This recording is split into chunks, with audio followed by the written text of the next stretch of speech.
Now, for more on New South Wales, we're joined live from Nowra by Federal MP for Gilmore, Fiona Phillips, on the line. Fiona, thank you so much for your time again.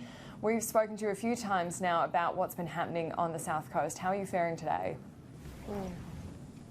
Yeah, look, I'm at the staging area at Nowra and it's just a hive of activity here. There's just tremendous support from all over. We've got obviously all our local firefighters, emergency services workers, but we've seen today people coming in from Sydney, from the Northern Territory.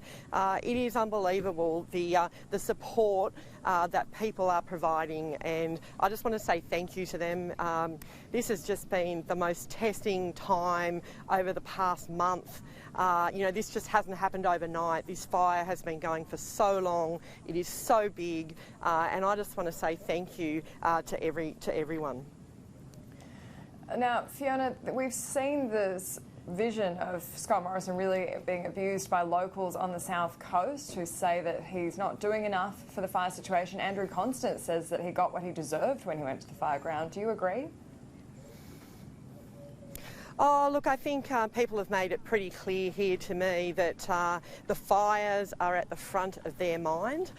You know, we should be talking about our firefighters, our emergency services workers. Scott Morrison, to be honest, is the last person on my mind. I think he's shown contempt for people on the South Coast, and I think people are speaking up about that. And how are you faring ahead of tomorrow? We've got some really bad conditions. They've asked people to leave. Do you think that everyone's doing what they need to do? Yeah, well, look, we saw obviously a long line of procession of tourists leaving yesterday, which was a good thing, so people were following that advice. Obviously, it was a very testing time with road closures, shortages of water and food and power outages. But look, for the most part, like, people were very, very patient, and, you know, that's a good thing that the tourists have gone back home. We're still in the process, but getting there, because we need to focus on fighting this fire and making it the conditions as best as possible for our firefighters. Is there anything your community needs that you're not getting?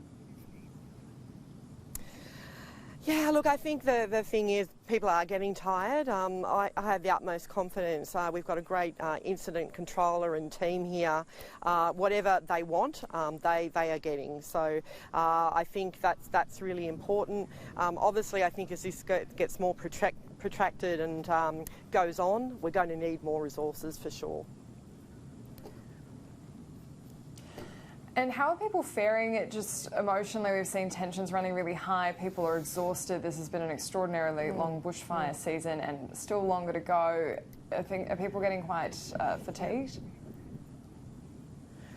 Yeah, I've definitely seen people, you know, over that time, people are getting tired. I would have to say that in terms of the emergency management teams and the brigade captains, they're doing everything they can to give people rest as much as possible, because this is, you know, this has just been going on for so long. So really, you know, kudos to them. You know, people are turning up, and as I said, it's just unbelievable. People in the community, you know, you can just walk around and you can see a heightened sense of anxiety. As I said, the fires are the foremost thing on people's mind, and rightly so. Obviously, we've had tragic loss of lives. We've had, you know, over 380 property losses along the South Coast. Devastating, tragic circumstances. It's not over yet, but this community, I mean, wow, they are amazing, the people in this community. We've been pulling together, and we will get through this. And we've heard yesterday there were concerns about food running out, water running out. Are there enough supplies to keep people going in the town? Yeah, look, from reports that I've heard this morning, look, a lot of the power is starting to come back on.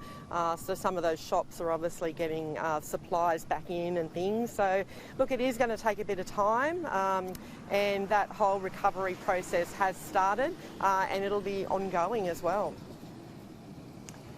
And just finally, would you like to see another visit from the Prime Minister? Is that what you'd like? More presence on the ground?